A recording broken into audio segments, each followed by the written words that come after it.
Kievi u zhyt në errësirë të plotë natën e të premtes. Miliona banor të kryeqytetit të Ukrainës mbetën pa energji pas sulmeve ruse me dronë dhe raketa ndaj infrastrukturës energjetike.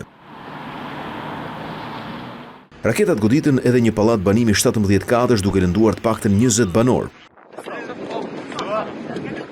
Sulme pati edhe në qytetet të tjerë të Ukrainës, ndërta veçohet Zaporizhia, ku nga goditja e një tjetër pallati banimi humbi jetën një 7 vjeçar, i biri i një ish të burgosurit të luftës mes Ukrainës dhe Rusisë, i cili mori plagë të rënda nga kjo ngjarje. Sulmet që përfshin 465 dronë dhe 32 raketa demonstrojnë një strategji të qartë të Rusisë për të goditur energjinë dhe moralin e ukrainasve para dimrit, ndërsa Kievi apelon për mbështetje ndërkombëtare. Për të shtuar presionin ndaj Moskës për ndalimin e luftës, administrata Trump po shqyrton mundësinë që të ndalojë të gjitha avionët kinezë të fluturojnë drejt Shteteve të Bashkuara përmes hapësirës ajrore ruse. Masa e konsideruar si arbitrare nga Kina synon të ulë të ardhurat nga tranzitet në aeroportet e Rusisë.